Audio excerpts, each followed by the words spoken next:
Praise the lord, హల్లెలూయా. అంత బాగున్నారా? మన ప్రభువైన యేసుక్రీస్తు నామములో ద్రాక్షవల్లి స్వరం వాక్య ధ్యానాలు వింటున్న మీ అందరికీ నా ధన్యవాదాలు. నా దేవుడు మిమ్మల్ని అందరిని ఆశీర్వదించి దీవించగలరు. రండి, నేటి వాక్య ధ్యానాంశాన్ని మనం ధ్యానం చేసుకుందాం. యోహాను రాసిన మొదటి పత్రిక 3వ అధ్యాయం 18వ వచనం నేను చదువుతున్నాను. వీలైతే బైబిల్ తెరిచి గమనించండి.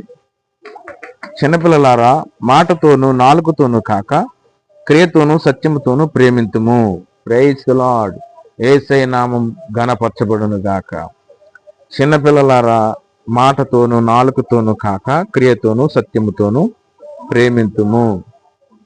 మన ప్రేమ ఎలా ఉండాలంటే క్రియలతో కూడినదే ఉండాలని, సత్యంతో కూడినదే ఉండాలని, నోటి మాటలను బట్టి కాక పై మాటలతో కాకుండా క్రియలతో కూడిన ప్రేమ క్రైస్తవ జీవితంలో మనం కలిగి ఉండాలని యేసయ్య మనకు తెలియజేస్తున్నారు. పరిశుద్ధాత్మ దేవుడు మనకు తెలియజేస్తున్నారు.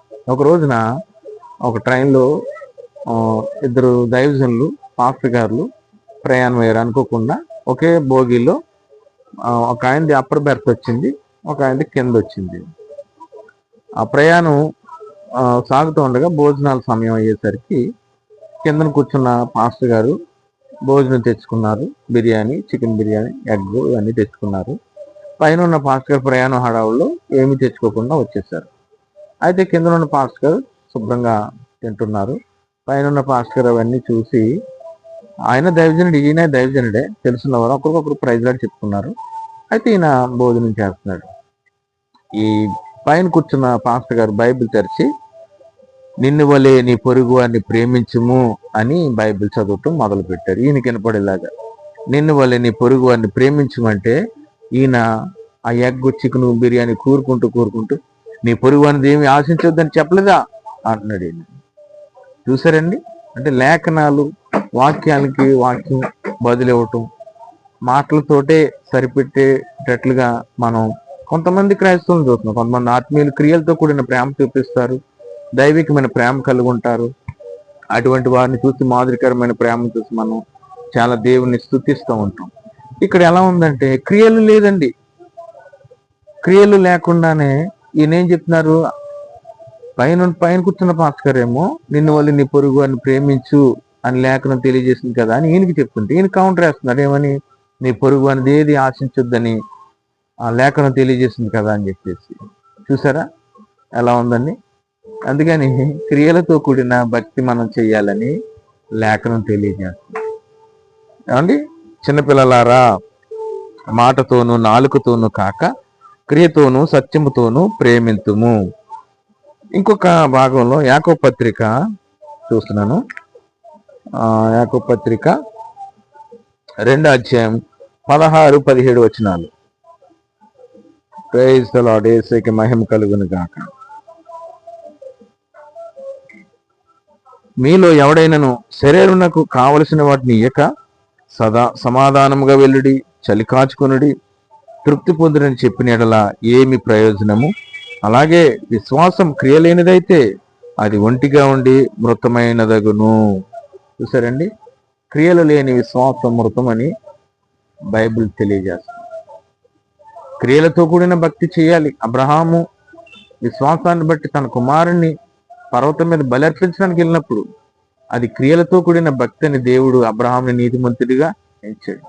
కనుక మనం కూడా క్రియలతో కూడిన ప్రేమ, క్రియలతో కూడిన భక్తి, క్రియలతో కూడిన విశ్వాసం చూపించాలని ఆ లేఖనం తెలియజేస్తుంది.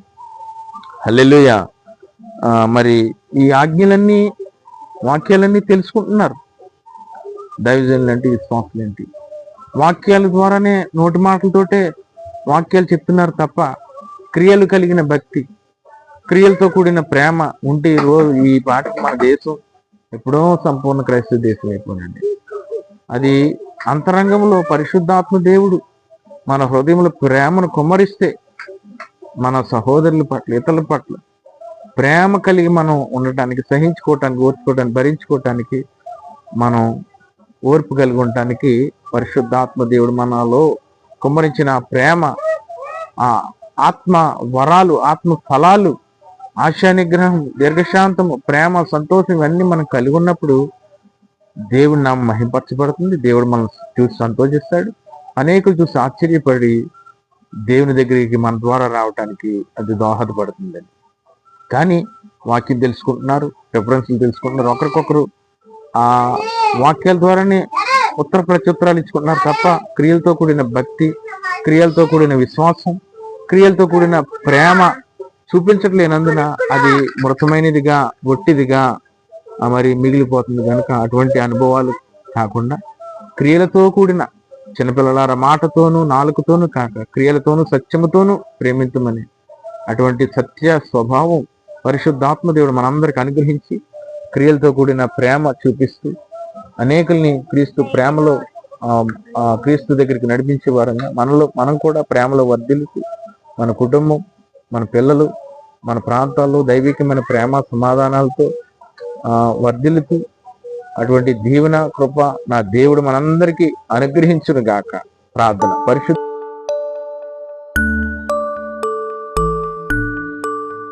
తండ్రి, ప్రేమాస్వరూపి నాయన, నిన్ను వలె నీ పొరుగు వారిని ప్రేమించి, నీ పొరుగు వారిని ఏది ఆశించుకుంటుంది, ఒకరికొకరు ప్రత్యుత్తరాలు ఇచ్చుకుంటున్నారే తప్ప అందులో ఉన్న సారాంశం ఏంటో తెలుసుకోక నాయన క్రియలతో కూడిన ప్రేమ నాయన చూపించాలని, క్రియలు లేని విశ్వాసం మృతమని నీ లేఖనం తెలియజేసినట్లుగా ప్రభా, మేము అటువంటి క్రియలతో కూడిన భక్తి, ప్రేమ అనుభవాల్లో మేము నడిపించబడుతూ అనేకలు నడిపిస్తూ నీ నిత్యరాజ్యానికి, నిత్య మహిమకు పెండ్లి కుమార్తెగా నాయన ప్రకాశమానములు నిర్మలమైన నాయన ఆ వస్త్రాలు, పెండ్లి కుమార్తె వస్త్రాలు నాయన స్తుతి వస్త్రం, రక్షణ వస్త్రం, ఉల్లాస వస్త్రం, నీతి వస్త్రం మేము ధరించుకుని అనేకులకి ఆదర్శంగా, పరలోక రాజ్యానికి మార్గదర్శకులంగా మేము ఉండేటట్లుగా సహాయం చేసి మహిమ పొందమని వాక్యాలు వింటున్న ప్రతి బిడ్డను పేరు పేరు చెప్పిన దీవించని ఆశ్రయించిన అటువంటి అనుభవాల్లో నడిపించి మహిమ పొందమని, విరోధంగా రూపించబడుతున్న, విరోధంగా క్రియేస్తున్న దుష్ట దురాత్మక శక్తుల ప్రభావం